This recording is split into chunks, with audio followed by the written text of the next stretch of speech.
E aí, tudo bem? O papo agora é sobre o romantismo no Brasil, mais especificamente sobre a poesia romântica brasileira. A poesia romântica brasileira ela é dividida em três grandes gerações. A gente vai falar agora sobre a primeira geração da poesia romântica brasileira, que é a geração que valoriza o nacionalismo e o indianismo.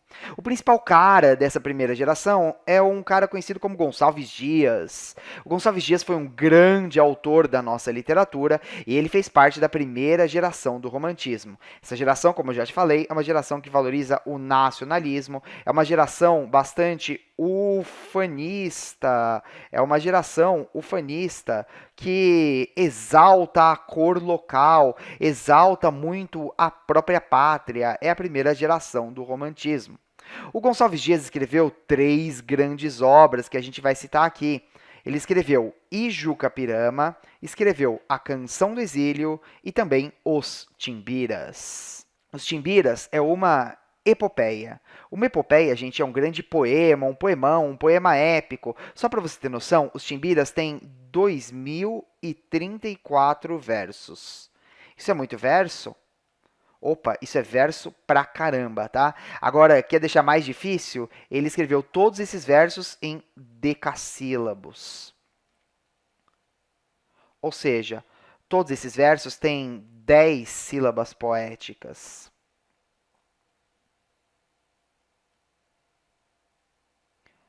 É bem difícil fazer isso, tá? Ele tinha muito talento. Os Timbiras vai narrar a história de uma tribo, né? Uma tribo indígena chamada os Timbiras, que tem um chefe chamado Itagibu e um jovem guerreiro chamado Jatir. É uma história que exalta a honra e a coragem dos indígenas, enaltecendo eles como grandes heróis nacionais.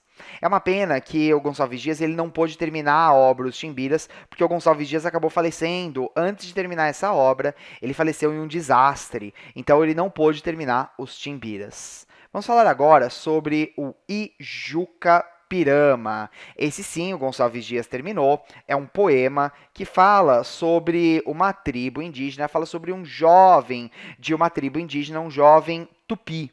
Um jovem tupi.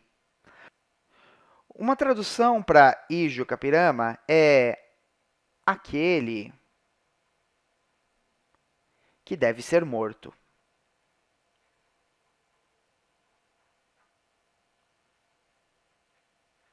Você vê aí um título em uma língua indígena, né? Ijucapirama, que significa aquele que deve ser morto. E conta a história de um guerreiro tupi capturado por uma tribo chamada Timbiras.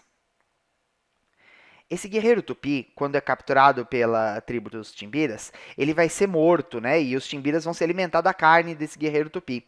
Só que quando esse guerreiro tupi que vai ser morto, ele é preparado para a cerimônia de sua morte, ele começa a chorar, ele começa a se lamentar. E aí os guerreiros timbiras decidem não se alimentar da carne desse guerreiro tupi, porque eles acreditam que se eles se alimentarem da carne desse guerreiro tupi, eles vão ficar fracos, fracos como o guerreiro tupi que chora. Veja um trechinho aqui, ó. Meu canto de morte, guerreiros ouvi. Sou filho das selvas, nas selvas cresci. Guerreiros descendo da tribo Tupi. Esse é o próprio guerreiro Tupi que está preso lá na tribo dos Timbiras que está falando.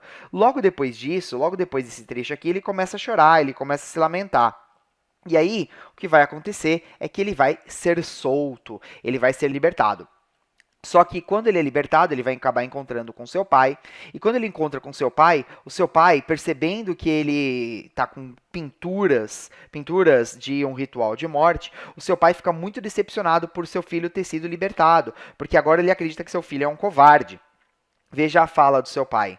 Tu choraste em presença da morte? Na presença de estranhos choraste? Não descende o covarde do forte, pois choraste, meu filho não és.